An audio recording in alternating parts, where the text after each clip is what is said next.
Assalamualaikum warahmatullahi wabarakatuh. Baik, Ibu-ibu, hari ini saya minta waktu sedikit untuk menyampaikan pembahasan tentang materi yang telah saya pelajari di pelatihan semangat guru seni kemampuan non teknis dalam adaptasi teknologi. Nah, di sini adalah pelatihan yang diadakan oleh Kemendikbud melalui akun SIM PKB kita biasanya sering mendapatkan pelatihan guru berbagi dan guru belajar. Nah, di pelatihan guru belajar, di seri kemampuan non teknis dalam adopsi teknologi, di sini saya akan meresume atau memberikan inti dari beberapa materi. Di sana ada 6 materi yang seperti yang telah saya tuliskan di sini. Ada resilience, critical thinking, creativity, communication, penerapan kelas campuran dan collaboration. Nah, setidaknya saya mengajak ibu-ibu di sini untuk ikut mengikuti acara atau pelatihan yang dilaksanakan oleh Kemendikbud ini seperti yang disampaikan oleh pengawas kita, bahwa setidaknya kita mempersiapkan RPP dengan memperhatikan 4C.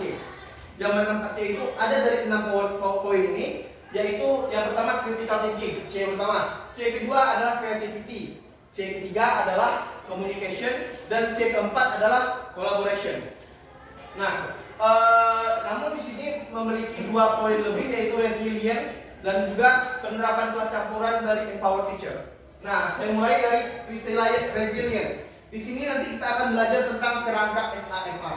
Ya, kerangka SAMR itu, S itu singkatan dari substitusi, A-nya itu augmentasi, M-nya itu modifikasi, dan R-nya itu adalah redefinisi. Nah, tingkat kerangka SAMR ini merupakan tingkat kematangan guru memanfaatkan teknologi untuk mendukung proses pembelajaran yang dari awalnya pemula hingga mahir. S itu substitusi paling awal, hingga R ini redefinisi. Maksudnya dari kerangka SAMR ini seperti guru menerapkan teknologi. Seperti sekarang ada pandemi dan guru mengubah pembelajaran itu dari tatap muka menjadi online. Nah, macam mana penerapan teknologi yang menggunakan kerangka SAMR? Misalnya di sekolah kita SMP Negeri 1 Kota Tanjung Bunga mengadakan pembelajaran matematika yang digunakan biasanya aplikasinya Zoom atau Google Meet. Nah, di sini kita bisa lihatkan macam mana kerangka belajar menggunakan SAMR. Di tingkat pemula ada substitusi. Macam mana biasanya seperti Bu Siska mengajar NTK dengan menggunakan Zoom atau Google Meet, yang dia isinya ceramah saja. Ya, ceramah saja. Jadi seperti dia di kelas biasanya itu masih S, substitusi. Maksudnya Google Meet itu atau Zoom itu akan dijadikan sebagai wadah aja untuk betul-betul menukar yang darinya tatap muka menjadi tatap muka online.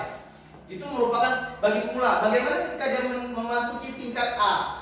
A ini merupakan augmentasi atau di sini mulai mahir, dari pemula hingga mahir. Darinya tadi menggunakan Google Meet itu mengajar dengan metode ceramah, dirubah Bu Siska contohnya seperti memberikan umpan balik intensif untuk murid atau individu atau kelompok. Nah, di sini jadi Ibu Siska akan lebih menggunakan Google Meet itu sebagai umpan balik di dalamnya, jadi ada interaksi dari Ibu Siska dengan murid-murid, jadi lebih meningkat lagi. Selanjutnya ada M, modifikasi. Di sini memfasilitasi diskusi kelompok untuk analisis khusus.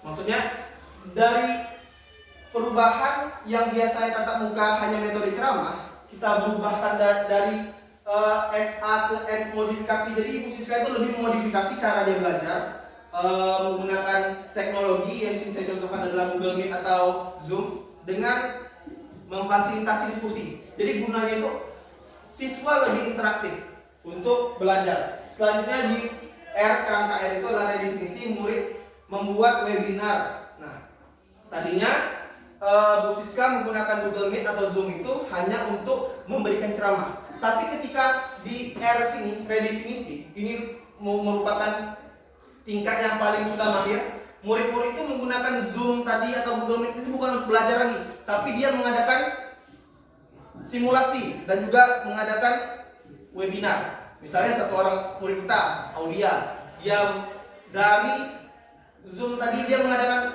webinar yang pematerinya dia sendiri. Pematerinya sendiri agar apa? Agar dia bisa memanfaatkan teknologi itu. Bukan hanya mendapatkan ilmu dari Bu Siska, tapi Aulia itu lebih kepada memberikan ilmunya kepada kawan-kawannya. Jadi kerangka belajar SIMR itu adalah bagaimana kita memanfaatkan teknologi. Dari awalnya kita mengubah dari sistem ceramah saja hingga murid yang memanfaatkan teknologi tersebut. Nah, di kerangka SIMR itu juga belajar tentang resilience atau resiliensi. Resiliensi itu adalah kemampuan untuk bangkit kembali ketika gagal. Jadi, ketika kita biasanya memanfaatkan teknologi itu, kita seringkali menghadapi masalah. Menghadapi masalah, mungkin muridnya susah menggunakan teknologi dan lain sebagainya, termasuk kita sendiri tidak bisa menemukan materi atau cara yang tepat untuk menggunakan teknologi. Jadi kita harus mengerti tentang resiliensi, atau ketika kita jatuh, ketika kita tahu rupanya selama ini saya salah untuk mengadopsi teknologi itu, bukannya hanya ceramah, atau kita harus berubah lagi dari S ke A ke M, M ke R tadi. Jadi di sini resiliensi itulah poin kita untuk mengingat rupanya kita bisa gagal dan kita akan harus bangkit kembali. Selanjutnya ada critical thinking. Nah, critical thinking ini sangat perlu kali dipelajari oleh bukan hanya guru, murid juga. Kenapa? Karena kita berbasis di sini dalam adaptasi teknologi.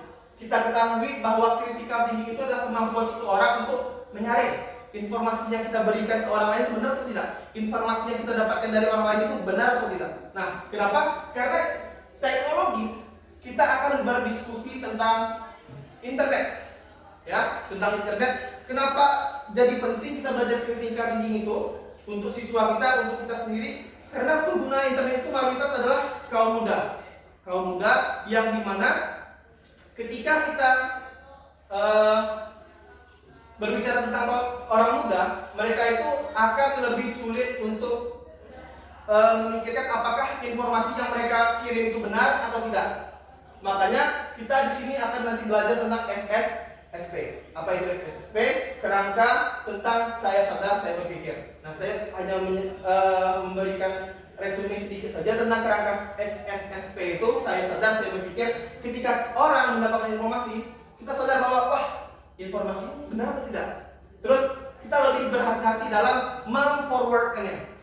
Kenapa? Berhati-hati agar orang lain juga tidak sampai salah dengan informasi kita, ya, dengan kabar-kabar yang kita berikan dalam media sosial yang hubungan dengan teknologi itu. Makanya kita perlu namanya critical thinking dalam menghadapi zaman teknologi ini. Agar apa? Agar informasi yang kita dapatkan dan orang dapatkan nanti dari kita adalah informasi-informasi yang benar. Dan mirisnya di internet itu informasi-informasi yang beredar itu 70% itu adalah informasi-informasi yang belum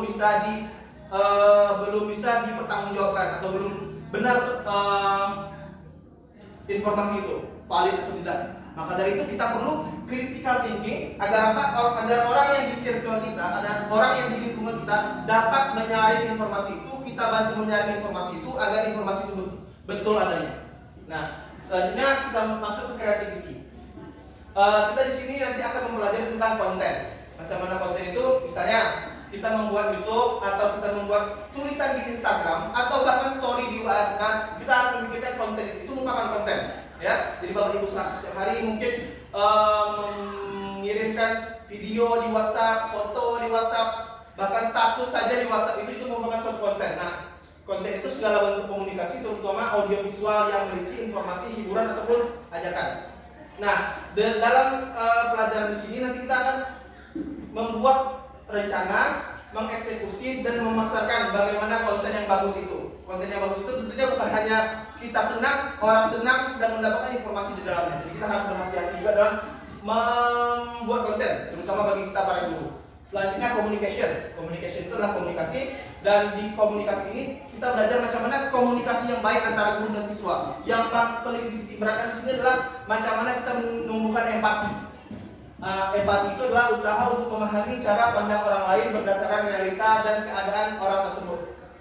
Di situ juga nanti kita akan belajar tentang non-violent communication, yang dimana ketika kita menjumpai anak yang malas belajar, kita tidak akan langsung bilang, kok nggak malas belajar, ya, apa kok malas belajar? Tapi kita observasi dulu. Kita lihat sebelum kita tanya sama anak, kita observasi dulu, terus kita memahami perasaan anak. Anak ini lagi senang kah? atau lanjut tiga. Selanjutnya kebutuhan anak itu apa? Ya, karena masing-masing anak memiliki kebutuhan yang berbeda-beda. Terus permintaan. Setelah kita gali-gali dari rasa empati yang tumbuh dari anak-anak, nanti kita akan menyumpah permintaan anak itu. Nah, itu merupakan cara-cara yang nantinya akan kita pelajari di pelatihan ini. Selanjutnya ada empower teacher, penerapan kelas campuran. Nah, di sini kita akan belajar tentang sinkronus dan asinkronus, yang dimana sangat populer sekali pembelajaran asinkronus dan sinkronus ini. Sinkronus itu merupakan pelajaran di mana guru dan murid itu langsung waktunya seperti tatap muka kita belajar sehari, itu sinkronus. Atau kita ngadakan Zoom, itu juga merupakan sinkronus. Anak sama murid pada waktu yang sama belajar. Tapi berbeda dengan asinkronus. Asinkronus itu adalah guru bisa memberikan materi direkam, siswa nanti bisa membacanya atau belajar sendiri di rumah. Guru dan siswa tidak harus berjumpa di waktu yang sama. Itu asinkronus. Kita harus mempelajari itu, tentu saja banyak gunanya. Terakhir ada collaboration, pendekatan berbasis aset dan juga pendekatan berbasis kekurangan. Bagaimana kita melakukan pendekatan dalam mengajar itu kepada anak. Kita lihat anak itu bagus dari mana, kita bisa lihat dari aset. Sedangkan kita bisa juga melakukan pendekatan anak kekurangan dari mana. Nah, itu menggunakan pendekatan berbasis kekurangan. Nah, itu saja Bapak Ibu yang saya dapat sampaikan mengenai 6 poin dasar tentang semangat guru seri kemampuan non teknis dalam adaptasi. Saya berharap juga Ibu guru mengaktifkan PKB-nya dan juga mengikuti pembelajaran yang diberikan oleh Kemdikbud. Karena belajarnya gratis, hanya meluangkan waktu Ibu sejenak untuk bisa mendownload modulnya, dan ibu-ibu juga bisa mendapatkan pelatihan yang biasanya mungkin offline, diadakan dinas, tapi dinas mungkin tidak memiliki waktu untuk mengadakannya atau kurang anggaran untuk mengadakannya. Jadi pelatihan ini kelasnya sebenarnya nasional, juga mendapatkan sertifikat dan berguna bagi kita. Jadi kita tidak ada alasan lagi agar kita aku tak ada di dinas, tak ada melaksanakan pelatihan, tidak. Jadi pusat langsung memberikan pelatihan yang bagus dan berguna untuk kita. Nah, itu dulu untuk saya. Terima kasih untuk dengan waktunya. Wabillahi taufiq wal hidayah. Assalamualaikum warahmatullahi wabarakatuh.